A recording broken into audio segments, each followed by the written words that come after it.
Okay, well, I wanted to do the video earlier, but I guess we're doing it now. So this is it. 10 things that I like about this truck. I did the 5 things that I hate about it. Sorry. This is 10 things I like about it. So number 1 is I love the way that these trucks look. They started this body style in 1994 and pretty much carried the same general idea of it up until 2001 or 2002. Then in either 02 or 03, they switched it up to like the first generation Hemi, Dodges. Before this, they were the older, like a 93 to 72. They were really similar trucks. Not similar to this, but similar to each other. A lot more boxy and everything. They did do some changes up, with the grill and a little bit minor changes here and there, but a lot of the parts were interchangeable. So it makes it nice for working on them. These things, they didn't make the same body style for 21 years. And also had a few changes, more mechanical changes than appearance.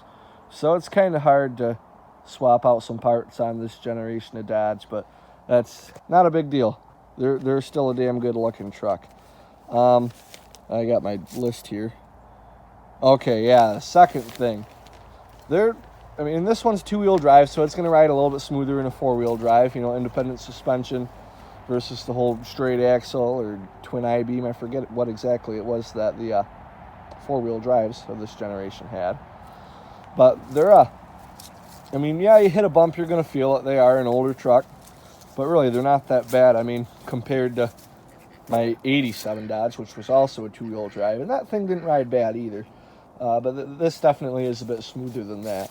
Part of that, which on my videos on what I said I didn't like about it, I mentioned the steering wheel.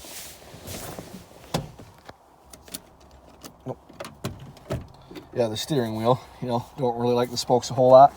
Don't really like that right there. I don't know. I wish something was a little bit different about that. Maybe some kind of little bit of padding there.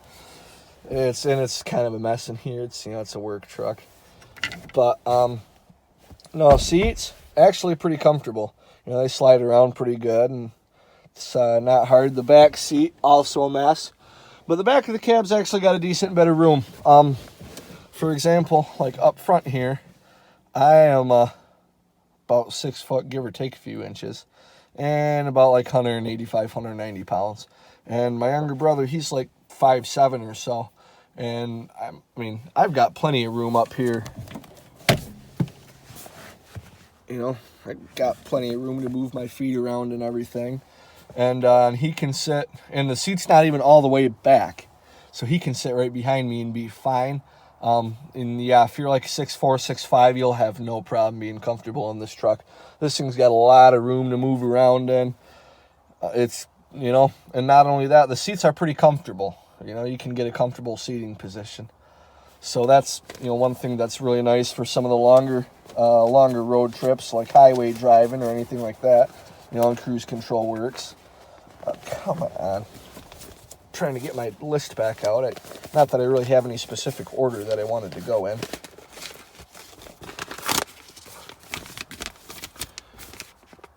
Oh, yeah. So number 3 thing that I like about this truck, I'm just going to close my door here. I like the gauges. I don't really know why. I can't answer. It's not that there's really anything special about them. Just like the way they look better. On the Chevys, you got, the light up things, which this is always wrong, basically. There it says it's in park, but when you're in drive, it says you're in neutral, and when you're in first gear, it says you're in second. The linkage gets a little bit fuckered up, but the shit still works. No, I don't know, like in the Chevys, it's like the tack starts way down here, and then in some of them it goes to 6, but some of them it goes up to 7, and it's like it ends right there. It's all like fucking crooked and lopsided looking shit. And then they got the, that shit is down here, and that all lights up, and the bulbs go out, and not that it really matters. If you if you need the indicator to tell you if you're in drive or reverse, you shouldn't be driving a fucking vehicle. That's just my personal opinion. But yeah, so there's that. Not really any big deal. Definitely not like a deal breaker. Yeah, don't buy this truck because I don't like the look of the gauges. That'd be ridiculous. But I don't know. They just seem pretty symmetrical and everything. I don't know. I like the setup. So there's that.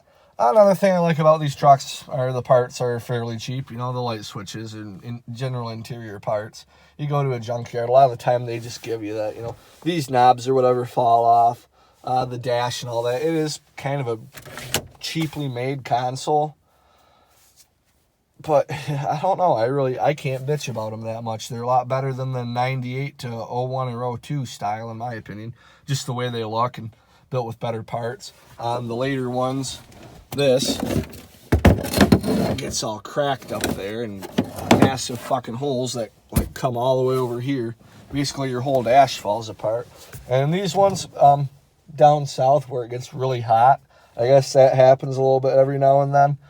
But yeah, it's really not that bad on these ones. Pop the hood. So, number 4 is parts are really fairly cheap for these things. Not quite like a Chevy 350. Parts are super cheap for them. But they're a lot cheaper than they would be for some 3.5 fucking EcoBoost or a Triton motor. And both of them engines, not only are parts expensive, but they're unreliable as fuck. And, you know, you got a lot better chance of them breaking down.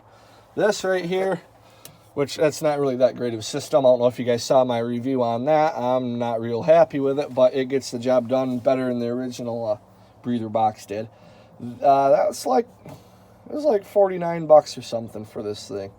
It's really not that bad. Especially for upgrading. You can find parts to redo the whole entire engine and better pistons, better everything.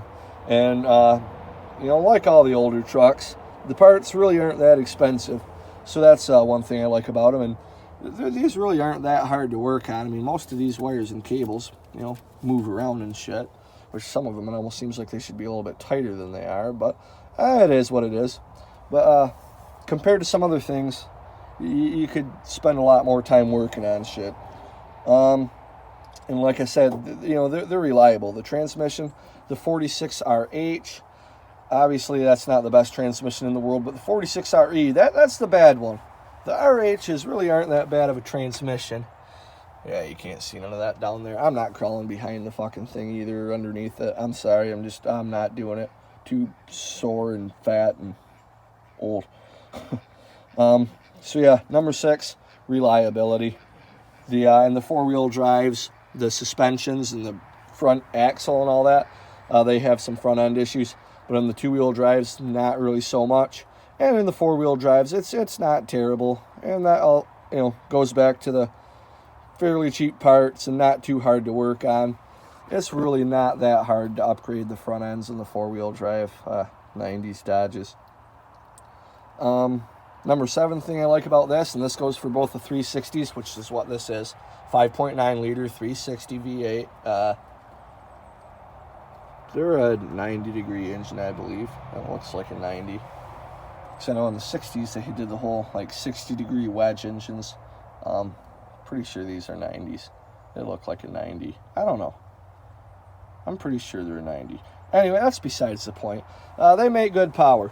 This year, the 95s, I believe they made 200, and there were 2 different 360s they made in the same year. Not really 2 different 360s, but a little bit different variation. I'm not really sure what it was, but I believe the one 360 made, and this isn't an exact quote, I think they made 230 horsepower at like 4,400 RPM or something, and 330 foot-pounds of torque at 2,700, 2,750.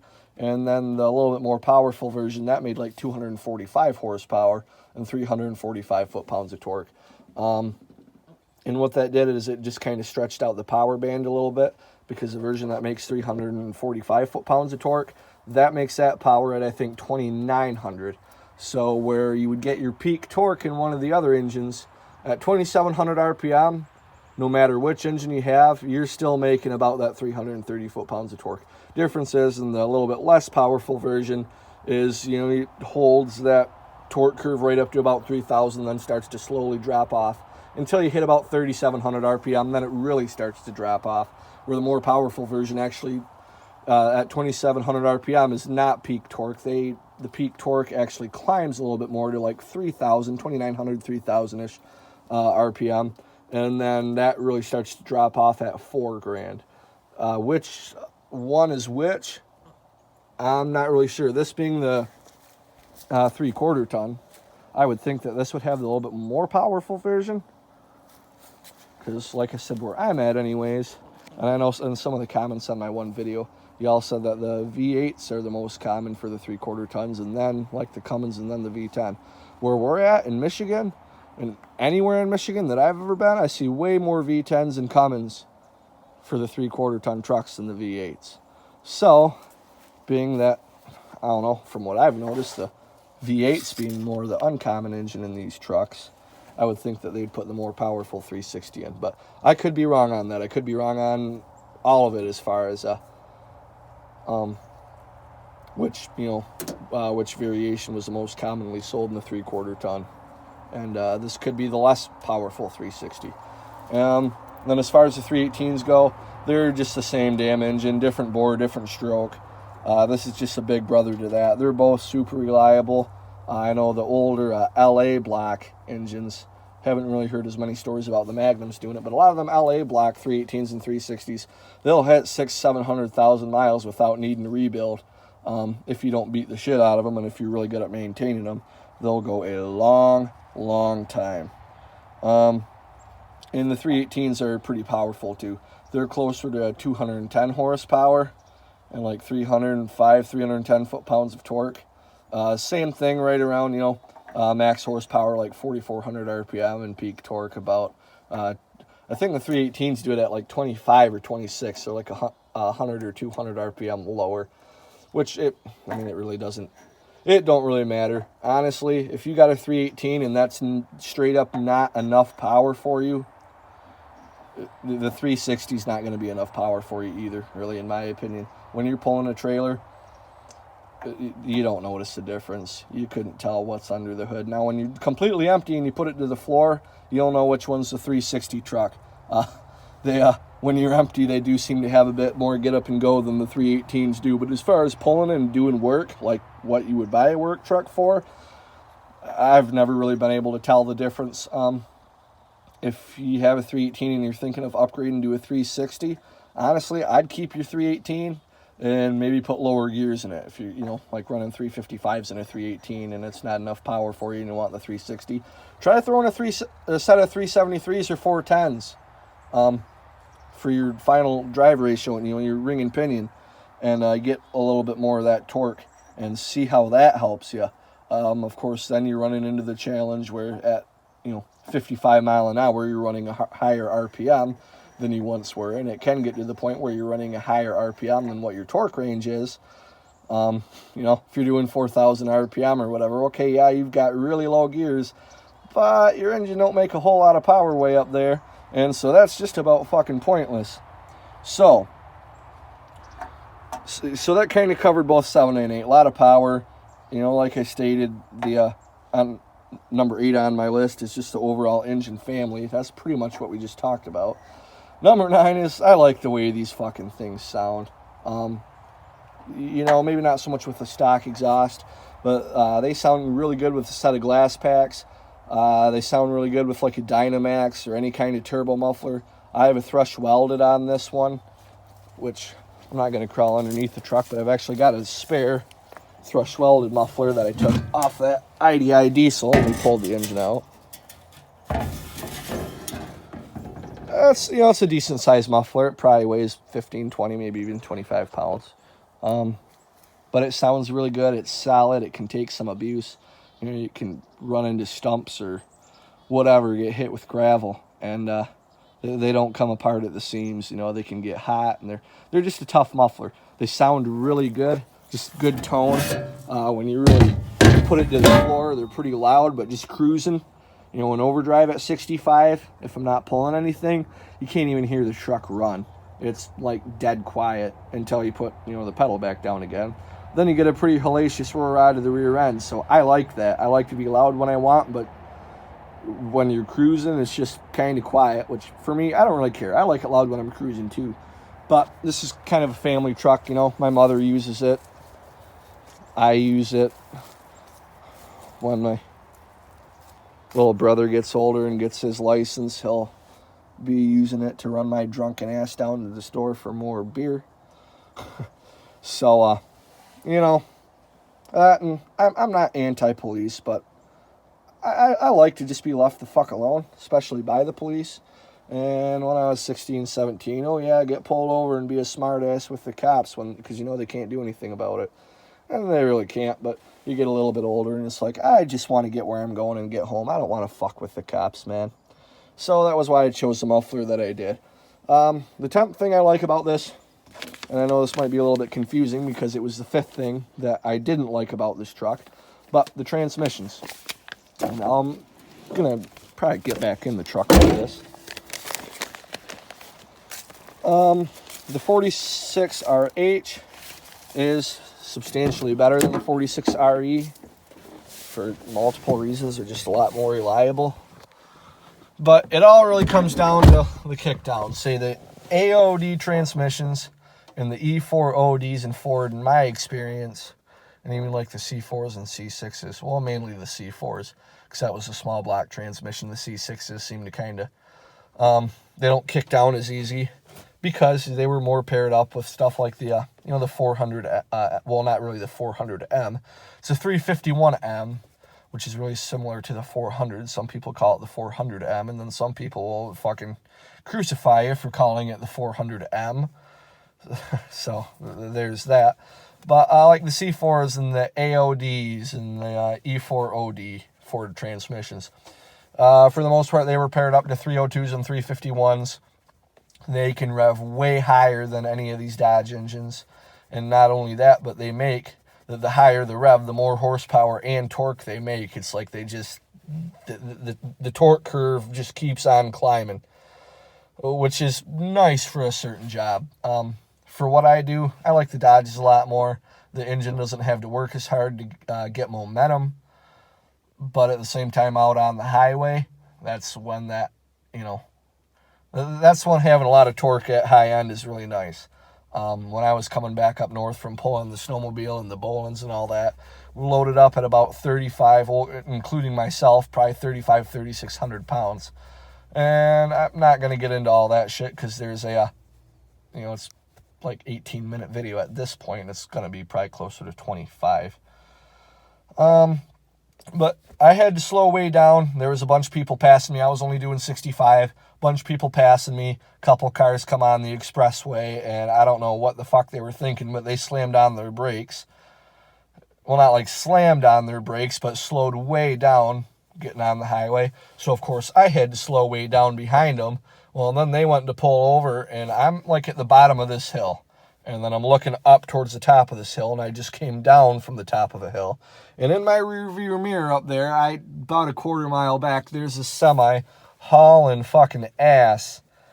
And I kind of forgot where I was. Oh, yeah. Yeah, so this semi's hauling ass. They can't stop very quick. So I had to get in the passing lane and put my foot right to the floor. Well, where you'd kind of, like a 302, that would have kicked right down immediately. Or, well, not a 302, but a transmission paired up to like a 302 or a 350 would kick right down into first immediately and send the RPMs way up, which in that truck would be just fine.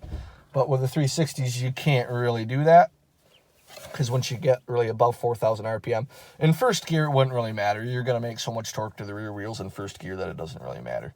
I guess the idea that I'm trying to get at is these transmissions, although they don't seem to play with the engine quite as well as the AODs and the Ford transmissions of this era did, they do pretty well. You really can give it quite a bit of throttle. You know, if you had an AOD hooked up to this truck, it would kick down way too easy and you'd lose a lot of torque.